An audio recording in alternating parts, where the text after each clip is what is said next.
So hey guys, welcome back to another video of great ruler season 2। और आज के इस वीडियो में हम मूचेन को देखेंगे जहां पर वो अपनी उस ब्लैक थंडर लेक में पूरी जी जान लगा देगा। और by the end of the season हम मूचेन की पावर और कल्टीवेशन लेवल को भी डेवलप होता हुआ देखेंगे। और by the end of the episode great ruler की स्टोरी और ज्यादा मिस्टीरियस बनती जाएगी। और वो कैसे, चलो जानते हैं। सो होमीज, हमारे इस पार्ट की स्टार्टिंग भी वहीं से होती है जहाँ पर लास्ट पार्ट एंड हुआ था। और हमने देखा था कि यहाँ पर एल्डर को पता चला था कि जो मूचेन है वो असल में the great ancient ancestor Buddha clan का एक डिसेंडेंट है। इस दौरान वो उसके बॉडी के अंदर उस ब्लैक लाइटनिंग पॉइजन को पूरी तरीके से सील करके उसे 2 उंगलियों के बीच में स्टोर कर देता है, जिसके चलते मूचेन इसकी पावर्स का भी यूज कर सकता है। और अब मूचेन के पास एक नई टेक्निक भी आ चुकी थी। वो इसे the divine black lightning poisonous finger का नाम देता है। इसी के साथ नेक्स्ट एपिसोड में हम देखते हैं जहाँ पर हमें जो मास्टर दीन है और बाकी सारे मास्टर्स को दिखाया जाता है। और यहाँ माहौल काफी टेंशन वाला होता है। और हम यहाँ पे एल्डर दीन को देखते हैं जहाँ पर उनके हाथ में एक लेटर होता है, जिसे रीड करके वो कहने लगते हैं कि अच्छा, तो वो एकेडमी भी यहाँ पे आ चुकी है। अब यहाँ पे हम दूसरे एल्डर को देखते हैं जो कि कहने लगता है कि उनका इस वक्त आना मुझे बिल्कुल भी ठीक नहीं लग रहा। आखिर एंशिएंट चिल्ड्रन स्पिरिचुअल एकेडमी इस वक्त यहाँ पे क्यों आ रही है? मुझे तो पक्का लगता है कि इन लोगों ने हमारे एकेडमी और हमारे डिसाइपल्स के लिए कोई तगड़ी वाली प्लानिंग जरूर की होगी। इस दौरान हम देखते हैं कि पास मौजूद दूसरा एल्डर भी कहने लगता है कि हाँ, मुझे ऐसा ही लगता है। और ये लोग इस मौके का फायदा उठाना चाहते हैं क्योंकि फिलहाल हमारी जो हेवनली रैंकिंग की फोर्स है वो पूरी तरीके से हमसे दूर है और इस वक्त एकेडमी में वो लोग है भी नहीं। और इसी वजह से ये लोग यहाँ पे इस एक्सचेंज मैच के लिए आए हैं क्योंकि इन्हें पता है कि हमारे पास हमारे स्ट्रॉन्गेस्ट डिसाइपल्स तो है नहीं। यहाँ पे दीन भी कहने लगता है कि वो लोग नॉर्दर्न हेवेंस के अगेंस्ट मैच लड़के अपने नाम को और ज्यादा चमकाना चाहते हैं क्योंकि इस वक्त तो उनके मुताबिक हमारे इस एकेडमी को हराना बहुत ही ज्यादा आसान होगा। तभी यहाँ पर एल्डर कहने लगते हैं कि अगर यहाँ पर हमारी एकेडमी हार जाती है तो मुझे पूरा यकीन है कि वो लोग इस बात का फायदा जरूर उठाएंगे और फिर 5 ग्रेट एकेडमीज के सामने हमारी क्या इज्जत रह जाएगी। वो लोग तो हमसे सवाल जवाब करना भी शुरू कर देंगे। यहाँ पे एल्डर कहने लगते हैं कि मैं समझ गया, अभी के भी जाओ और हेवन रैंक के जितने भी बच्चे कुछ डिसाइपल्स हैं उन सभी को इन्फॉर्म करो। अगर ये लोग वाकई में यहाँ पे एक्सचेंज बैटल के लिए आए हैं तो हम इन्हें कड़ी टक्कर जरूर देंगे। इस दौरान सीन शिफ्ट होता है और हम मूचेन और उसी एल्डर को देखते हैं जहाँ पे यहाँ का जो नजारा था वो देखते साथ ही जो एल्डर है जो कि काफी ज्यादा डर चुके थे वो मूचेन से कहने लगते हैं कि हाँ भाई, ये जो अपॉर्चुनिटी है ना, ये किसी को जिंदगी में एक बार मिलने वाली अपॉर्चुनिटी के बराबर है। तो अगर तुम्हें डर लग रहा है ना, तभी मूचेन यहाँ एल्डर की तरफ देखता है और उसकी आंखें देखकर ही एल्डर समझ जाता है कि इसे किसी बात का डर नहीं। इस दौरान मूचेन हंसता है, कहने लगता है कि एल्डर, कहीं आपको तो डर नहीं लग रहा? जिस पे एल्डर कहता है कि मुझे क्यों डर लगेगा? जिस पे मूचेन उन्हें छेड़ते हुए कहता है कि हाँ, आपको इसी बात का डर लग रहा होगा कि कहीं मैं once in a lifetime मिलने वाली अपॉर्चुनिटी को जाया न कर दूं। बाकी आप चिंता मत कीजिए, मुझे बिल्कुल भी डर नहीं लग रहा, लेकिन हाँ, मुझे आपके लिए बुरा लग रहा है। जिस पे हम देखते हैं कि एल्डर को गुस्सा आ जाता है। वो कहने लगता है कि हाँ हाँ, बस करो, मुझे तुम पर यकीन है। अब जरा सामने देखो, मैं यहाँ पर सारी लाइटनिंग स्पिरिट को गैदर करूंगा और एक जगह पे उन्हें पॉइंट आउट करूंगा और इस दौरान तुम्हें इस मौके का फायदा उठाकर सीधा अंदर जाना है और उसी लाइटनिंग गॉड पिल को मेरे लिए ढूंढ के लाना है। एक बात याद रखना, तुम्हारी जो लाइटनिंग गॉड फिजिक टेक्निक है, यानी कि तुम्हारी वो जो थंडर बॉडी की ताकत है, उसके जरिए से तुम बस 1 घंटे तक के लिए ही इसके अंदर सर्वाइव कर पाओगे। तो बेहतर होगा कि ज्यादा होशियार बनने की जरूरत नहीं है। अगर तुम्हें सिचुएशन कुछ भी बिगड़ती हुई लगे तो चुपचाप वापस आ जाना। जिसपे मूचेन कहता है कि चिंता मत कीजिए, मैं अपना ख्याल रखूंगा। जिसपे वो एल्डर जाते हुए कहने लगते हैं कि हाँ, तुम्हें सही सलामत वापस आना है क्योंकि मैं तुम्हारी बाकी के पॉइजन्स को भी रिफाइन करने वाला हूँ, साथ ही तुम्हारे लिए उस इम्प्रूवमेंट को भी कास्ट करूंगा। अब ये चीज मैं किसी कॉप्स के ऊपर तो कर नहीं सकता ना। ये कहते साथ ही वो सीधा ऊंचाई की तरफ निकल जाते हैं कि तभी यहाँ पर जैसे जैसे वो अपने स्पेल को कास्ट करने के लिए रेडी होते हैं, वही दूसरी तरफ हम उसी लाइटनिंग स्पिरिट को देखते हैं जो कि किसी ड्रैगन फॉर्म में था और यहाँ पर उसकी बड़ी बड़ी रेड आईज थी कि तभी यहाँ पर आते साथ ही रेड कलर की थंडर लाइटनिंग से हर जगह अटैक करती है। इस दौरान हमें यहाँ पर एक वेल की शेप की स्पिरिट भी नजर आती है जो कि यहाँ पर इसी थंडर के अंदर बहुत आराम से ट्रेवल कर रही थी कि तभी एल्डर बताने लगते हैं कि बच्चे अब जरा गौर से देखना मेरी ट्रू पावर्स को, क्योंकि ये एक ऐसी चीज है जैसे कि हर कोई विटनेस नहीं करता। अब भी यहाँ पे हम देखते हैं कि वो जो वेल था वो असल में एल्डर की ही मास्टर की हुई स्पिरिट फॉर्म थी। इस दौरान यहाँ पे मूचेन भी हैरानी के साथ देखकर कहता है कि अच्छा, तो ये है सीनियर की ट्रू पावर। और तभी यहाँ पर उस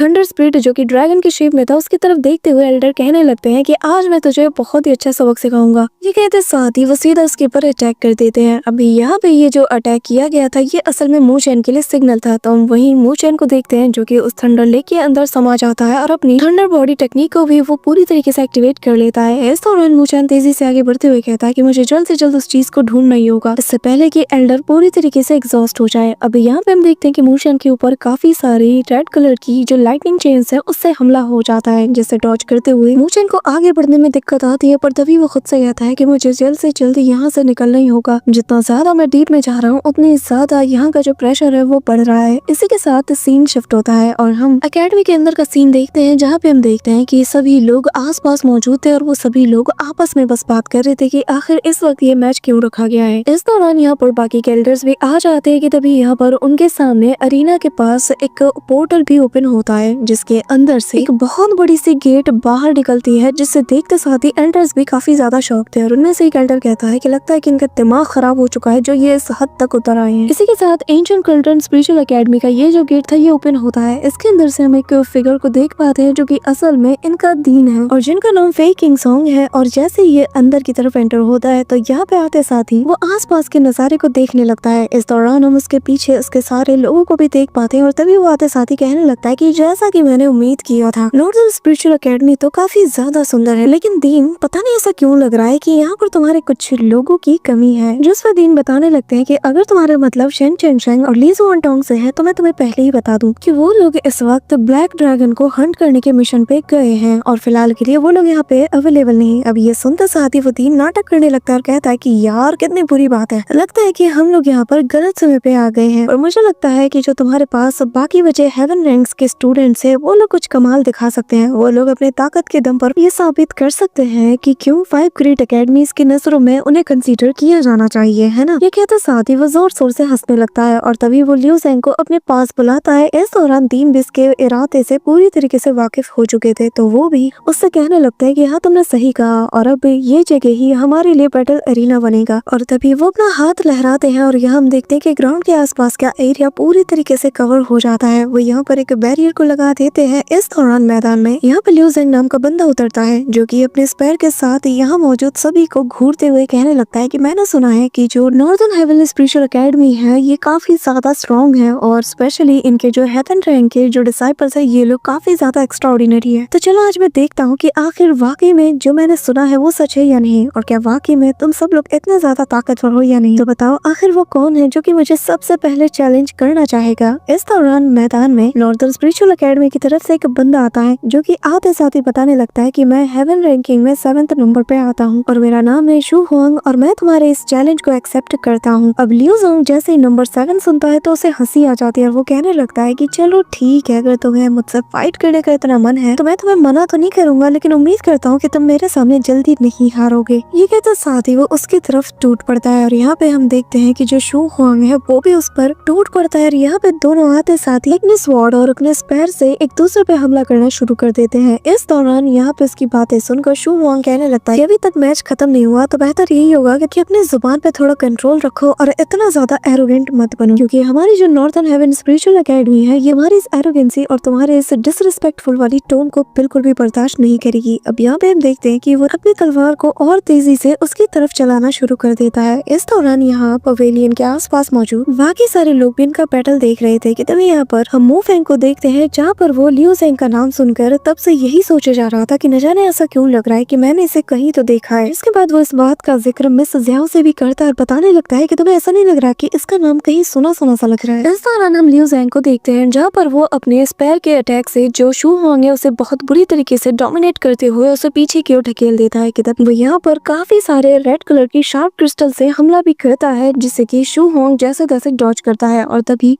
वो शू हुआंग की तरफ काफी सारे अपने स्पेयर के क्लोन्स को भी थ्रो करता है, जैसे कि यहाँ पे शू हुआंग अपने स्वॉर्ड को घुमाकर डॉज कर देता है। लेकिन इस दौरान लिू ज़ेंग के अटैक और ज्यादा इंटेंस होते जाते हैं और वो फिर उसके सामने आकर उसके ऊपर हमला करते हुए कहता है कि ऐसा लगता है कि नॉर्दर्न हेवनली स्पिरिचुअल एकेडमी में बस तुम्हारे जैसे कचरे भरे हुए हैं। यहाँ पे हम देखते हैं कि शू हुआंग उसके स्पेयर अटैक को रोक लेता है अपने ब्लेड के जरिए से और तभी वो यहाँ पर अपनी डेसोलेट गॉड ब्लेड नाम की टेक्निक का यूज करता है, जहाँ पे हम देखते हैं कि एक जायंट सा स्पिरिचुअल हैंड जिसके हाथ में बहुत बड़ी सी तलवार थी वो बाहर निकलती है और वो घुमा के सीधा इसकी तरफ उसे चला के मारता है। यहाँ पे लिू ज़ेंग भी अपने स्पेयर को सीधा उस ब्लेड की तरफ दे मारता है और यहाँ एग्जैक्ट पॉइंट पे जाके वो लगता है और इतना ज्यादा इम्पैक्ट होता है कि यहाँ पर वो स्पिरिचुअल हैंड और वो ब्लेड पूरी तरीके से डिस्ट्रॉय हो जाता है। इससे पहले शू हुआंग को रिएक्ट कर पाता लिू ज़ेंग इमीडिएटली अपने फ्लेम पावर का यूज करते हुए फ्लेम ऑफ फ्यूनरल नाम की टेक्निक का यूज करता है, जहाँ पे हम देखते हैं कि एक बहुत बड़ी सी टोर्नेडो फ्लेम से बन जाती है जो कि यहाँ पर अंदर ही अंदर शू हुआंग की बॉडी को रिफाइन करना शुरू कर देती है, जिसके चलते उसे काफी ज्यादा पेन होता है और वो चिल्लाना शुरू कर देता है। ये देखकर मिस याओ को और बाकी सबको काफी ज्यादा गुस्सा आता है कि तभी यहाँ पर मू फेंग को याद आ जाता है कि आखिर इसने कहाँ देखा था और वो बताने लगता है कि ये तो वही स्टूडेंट है जिसे कि एक्सपेल कर दिया गया था, है ना, और इसे एंट्रेंस एग्जाम के दौरान ही एक्सपेल कर दिया गया था क्योंकि इसने बस एक मामूली से टोकन के लिए फेलो डिसाइपल की जान ली थी। यहाँ पे एल्डर जाओ उसकी मदद करने चाहते हैं, लेकिन यहाँ पे जो डीन था वो उसे रोकते हुए कहने लगता है कि यार लिू जेंग, तुम्हें थोड़ा ख्याल रखना चाहिए कि ये बस एक कंपटीशन है। जिसके साथ ही उसके इशारा पाते ही यहाँ पे लिू जेंग भी अपने अटैक को रोक देता है कि तभी एल्डर जाओ जाकर यहाँ पर शू हुआंग को ट्रीट करना शुरू कर देते हैं। और यहाँ पे हम देखते हैं बी किंग शॉन्ग बेशर्मी के साथ हंसते हुए कहने लगता है कि जरा देखो, ये वही लड़का है जिसे कि तुम्हारी एकेडमी ने पूरी तरीके से नेग्लेक्ट कर दिया था, तुम लोगों को तो टैलेंट की कदर ही नहीं। अभी यहाँ पे इसके टेम्पर को देखकर डीन काइटोंग कहने लगते हैं कि इसका टेम्पर हमारे नॉर्दर्न हेवनली स्पिरिचुअल एकेडमी के आइडियल से बिल्कुल भी मैच नहीं खाता, इसी के चलते हमने इसे एक्सपेल कर दिया। लेकिन लगता है कि ये तुम्हारी एकेडमी के साथ काफी अच्छे से तालमेल रखता है। अब यहाँ हम देखते हैं कि जो लेइजोंग है वो काफी सारे स्टूडेंट्स को भला बुरा कहता है, कहने लगता है कि तुम्हारी एकेडमी को तो टैलेंट को पहचानने की कदर ही नहीं है, तुम लोगों ने मुझे ठुकरा दिया और आज देखो कोई भी मेरा यहाँ सामना नहीं कर सकता। कितने अफसोस की बात है। वहाँ पे हम देखते हैं कि इसके बकवास सुनते साथ ही जो मिस याओ है उसे तो काफी ज्यादा गुस्सा आता है और वो इसका मुंह कुचलने के लिए आगे बढ़ ही रही थी कि तभी मिस शू शुआन उसे रोक लेती है और कहने लगती है कि नहीं, तुम नहीं जाओगी। इसी के साथ वो मैदान में उतरती है और बताने लगती है कि मेरी जो रैंकिंग है वो हेवन रैंकिंग में 4th पे है और मेरा नाम सू शुआन है। अब यहाँ पे उसे देखकर लिू जोंग कहने लगता है कि उम्मीद करता हूँ कि नंबर 7 से तो तुम थोड़ी देर ज्यादा टिक पाओगी। इसी दौरान हम मू चेन को देखते हैं जहाँ पर वो अभी भी उसी थंडर लेक के अंदर मौजूद था, क्योंकि अभी भी उसी लाइटनिंग गॉड पिल को ढूंढने में लगा हुआ था और वो कहने लगता है कि मुझे डर है कि मैं वक्त रहते इसे ढूंढ नहीं पाऊंगा और ये जो लाइटनिंग सी एरिया है ये पूरी तरीके से मुझे डिवोर कर लेगा। लेकिन मुझे फिर भी हार नहीं मानता। इस दौरान वो काफी जगह पे चेक करता है और कहने लगता है कि जो सीनियर नॉर्थ सी ड्रैगन है उनके अकॉर्डिंग कि मेरा जो लाइटनिंग फिजिक टेक्निक है और यहाँ इस थंडर लेक के अंदर जो ओरिजिन एनर्जी है थंडर की, उनका सोर्स सेम ही है। तो मेरे ख्याल से अगर मैं यहाँ की थोड़ी सी लाइटनिंग को ऑब्जर्व करूँ तो शायद मैं उसे ट्रेस कर पाऊँ कि आखिर वो जो लाइटनिंग गॉड पिल है वो कहाँ मौजूद है। ये कहते साथ ही वो यहाँ पर एक थंडर बॉल को अपने हाथों से जैसे ऑब्जर्व करने जाता है, ऊपर से सीनियर कहने लगते हैं कि बच्चे पागल हो गए हो क्या, मैं कोई दूसरा रास्ता ढूंढ लूंगा ब्रेक थ्रू करने के लिए, तुम्हें अपनी जान को सेक्रीफाइस करने की जरूरत नहीं है, ये बहुत ज्यादा खतरनाक है। अब यहाँ पे मूचान कहने लगता है कि सीनियर ने इस वक्त के लिए लंबे समय से इंतजार किया है, मैं उन्हें ऐसे नाकाम नहीं होने दे सकता। जिसके बाद वो कहने लगता है कि सीनियर, मैं ऐसे पीछे नहीं हट सकता, अगर मैं यहाँ पर आया हूँ तो मैं हर हाल में उस लाइटनिंग गॉड पिल को ढूंढ के ही ले जाऊंगा। आपने मुझ पर भरोसा दिखाया है, मैं उस भरोसे को टूटने कैसे दे सकता हूँ। ये कहते साथ ही वो दोनों हाथ उस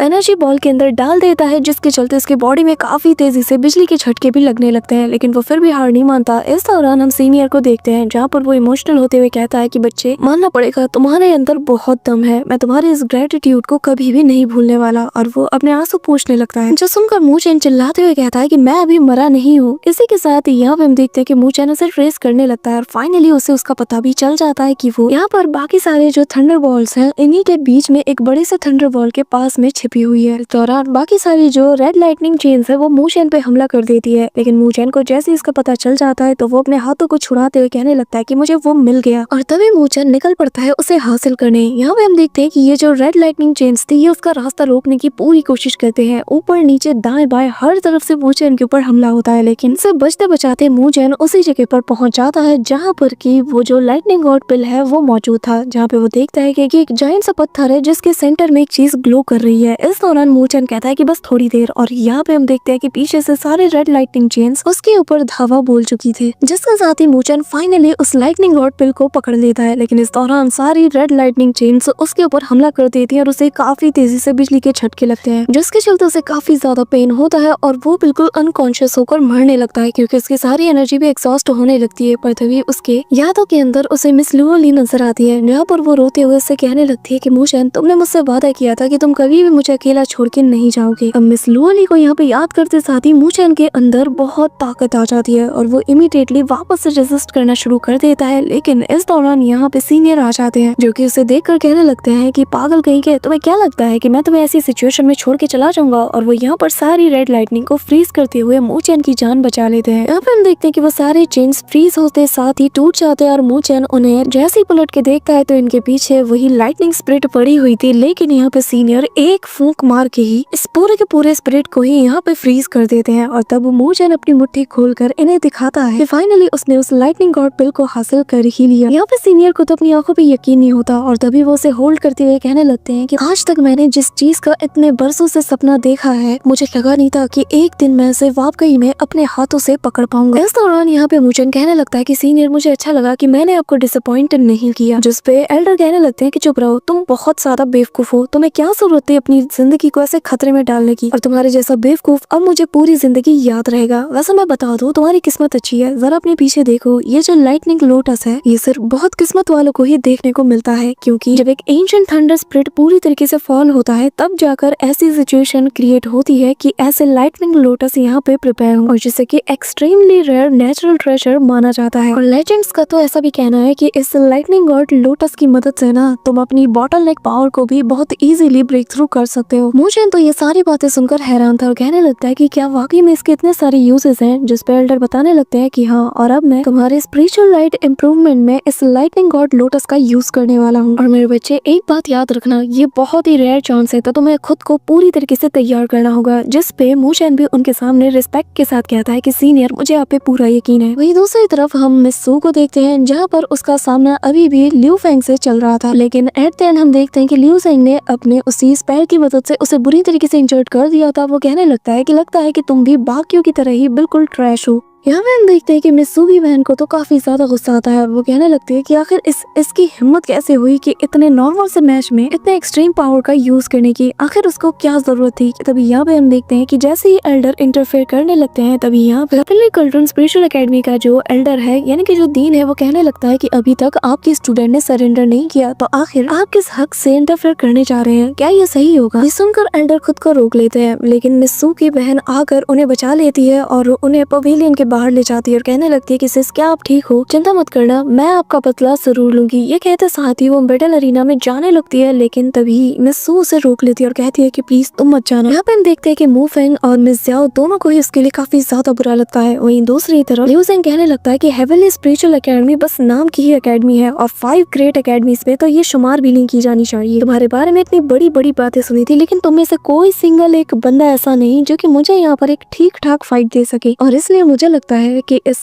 so called heavenly spiritual academy को तो एग्जिस्ट करना ही नहीं चाहिए। ये कहते साथ ही वो बिना कुछ सोचे समझे पवेलियन की तरफ अपने स्पेयर को चला देता है, जिसे देखकर बाकी सारे एल्डर्स उसे रोकने की कोशिश करते हैं, लेकिन तब तक देर हो जाती है। लेकिन इसी दौरान यहाँ पे हम देखते हैं कि अचानक से उसके स्पेयर को कोई काउंटर करता है और वो सीधा उसके पैर के पास जा गिरता है। तभी यहाँ पर बर्फ गिरने लगते हैं और सभी लोग आसपास देखने लगते हैं, और यहाँ इस मौके पर एंट्री होती है मिस लोली की। आसपास बर्फ भी गिरने लगते हैं और सभी लोग मिस लोली को देखकर हैरान थे। इस दौरान मिस लोली को जैसे ही लिू जेंग देखता है तो वो थोड़ा हंसने लगता है। इस दौरान यहाँ पर सभी लोग कह रहे थे कि ये तो मिस लोली है जो कि नंबर 10 पे है। कि तभी यहाँ पर मिस सू की सिस्टर कहने लगती है कि लोली प्लीज प्लीज मेरी सिस्टर को अवेंज जरूर करना, जिस पे मिस लोली अपना सर हाँ में नोट करते हुए जवाब देती है। अब यहाँ पे लिू जेंग जैसे ही नंबर 10 सुनता है तो वो हंसने लगता है और कहता है कि तुमसे पहले नंबर 7 और नंबर 4 अपनी किस्मत आजमा के देख चुके हैं, तो तुम्हें क्या लगता है तुम मेरा क्या बिगाड़ सकती हो। हाँ, ये कहते साथ ही वो जोर शोर से हंसता है और कहने लगता है कि लगता है अब वक्त आ चुका है कि जो नॉर्दर्न हेवनली स्पिरिचुअल एकेडमी है, इसे one of the 5 great academy होने का टाइटल पूरी तरीके से गिव अप कर देना चाहिए, क्योंकि तुम लोग इस लायक ही नहीं। मुझे एक्सपेल किया था, हाँ मुझे, आखिर तुम लोगों को हक किसने दिया। हाँ, तुम लोग इस लायक ही नहीं कि तुम मुझे एक्सपेल करो। आज मैं तुम सभी को और तुम्हारे जैसे ट्रैशर्स को हमेशा हमेशा के लिए खत्म कर दूंगा। और तभी वो अपने पावर्स को एक्टिवेट करते हुए यहाँ पर काफी सारे पोर्टल्स को बना लेता है और फिर उनमें से हर एक स्पायर को पकड़ते साथ ही मिस लोली की तरफ थ्रो करता है, लेकिन मिस लोली अपनी जगह से हिलती तक नहीं, बिल्कुल वहीं पे खड़े खड़े अपने स्वॉर्ड से सारे के सारे स्ट्राइक्स को वो ढेर कर देती है। और तभी ये बंदा कहने लगता है कि अच्छा, तो तुम खुद को कुछ ज्यादा ही समझ रही हो, अब जरा देखो। और तभी वो अपने वॉर स्पेयर नाम की टेक्निक का यूज करते हुए स्पेयर को थ्रो करता है। कि तभी miss lolly water transform sword नाम की टेक्निक का यूज करती है। जैसे ही वो बहुत कूल वे में अपने स्वॉर्ड को जमीन पे रखती है, तो यहाँ पर उसके आसपास बबल से एक एरिया बन जाता है, साथ ही जिससे काफी इंटेंस अमाउंट में डिस्ट्रक्शन फोर्स बाहर निकलता है। ये देखकर फेक किंग शंग चिल्लाते हुए लिू जेंग को रोकने की कोशिश करता है, लेकिन जैसे ही लिू जेंग के वो स्पेयर सीधा इसके बैरियर से टकराता है, तो अचानक से लिू जेंग को भी समझ नहीं आने लगता है कि आखिर इसके आसपास इतनी पावरफुल ऑरा कहाँ से आ रही है। पर तभी यहाँ पर एक जोरदार एक्सप्लोजन होता है और यहाँ पे हम देखते हैं कि मिस लोली ने लिू जेंग को फ्लाइंग जेट बना दिया था, और अगले ही पल वो मुंह के बल जमीन पे गिरता है और सभी लोगों में खुशी की लहर छा जाती है। सभी लोग मिस लोली को चीयर अप करते हैं क्योंकि वो जीत गई थी। मिस ज़ियाओ और मिस सू की छोटी बहन ये दोनों तो खुशी के मारे झूम उठते हैं। कि तभी हम देखते हैं कि जो तीन फेक किंग सॉन्ग है उसे ये चीज बिल्कुल अच्छी नहीं लगती। वो अपनी ऑरा को रिलीज करके सभी को खामोश कराते हुए कहता है कि बहुत अच्छे, मुझे लगा नहीं था कि तुम्हारे पास कोई डिसाइपल होगा जो कि लुआ गॉड क्लैन से बिलोंग करता है, लेकिन हमारे पास भी डिसाइपल्स की कमी नहीं और मैंने कभी नहीं कहा कि लिu ज़ेंग मेरा सबसे स्ट्रॉन्गेस्ट डिसाइपल है, बल्कि हमारे पास तो एक स्पेशल गेस्ट है जो कि तुम लोगों को बराबर की टक्कर देगा। साथ हम यहाँ पे देखते हैं कि जैसे मिस लियोली दूसरे डायरेक्शन देखती है तो यहाँ पर शोशी नाम का एक बंदा बाहर आता है जो कि मिस लियोली को देखकर कहता है कि लियोली, तो आखिरकार तुमने अपना चेहरा दिखाई दिया, अब तो तुम्हें मारने में और ज्यादा मजा आएगा। यहाँ पे हम इस बंदे की आंखों में फुल किलिंग इंटेंट को देख पाते हैं और यहाँ पे ये बंदा यानी कि शोशी हेवनली रैंकिंग के मिड फेज से गुजर रहा है। यानी कि गाइस नेक्स्ट एपिसोड में काफी ज्यादा मजा आने वाला है क्योंकि मिस लियोली को अच्छी खासी टक्कर मिलने वाली है। और गाइस नेक्स्ट एपिसोड में और भी ज्यादा मजा आएगा क्योंकि नेक्स्ट एपिसोड में हमें मार्शल यूनिवर्स का लिन लॉन्ग इसमें नजर आने वाला है और जो कि बिल्कुल बैटल थ्रू द हेवन के शाओयान की तरह अपने पीक फॉर्म में ही इसमें दिखाया जाएगा और उसकी पावर और कल्टीवेशन लेवल क्या है ये तो अब हमें नेक्स्ट एपिसोड में ही पता चलेगा। और गाइस जैसे हम यूट्यूब चैनल पर काफी सारी दुंगवास को अपलोड करते हैं, फिर चाहे वो सोल लैंड हो, BTTH हो या फिर परफेक्ट वर्ल्ड हो, ऐसे ही हम काफी सारी दुंगवास जैसे कि the legend of Jan Wu, beyond the times, eclipse illusion और ऐसे ही काफी सारी जो सीरीज है इन्हें हम हमारे फेसबुक पेज पर अपलोड करने वाले हैं। तो डिस्क्रिप्शन या कम्युनिटी पोस्ट में लिंक तुम्हें मिल जाएगा, तो फटाफट से जाके फॉलो कर लेना क्योंकि नेक्स्ट वीक से उसमें सारा कंटेंट तुम्हें देखने को मिल जाएगा। So that's it for today guys. I hope कि तुम सबको आज की वीडियो काफी ज्यादा पसंद आई होगी। अगर हाँ तो वीडियो को लाइक करना, चैनल पे नए हो तो सब्सक्राइब करना। तो मिलते हैं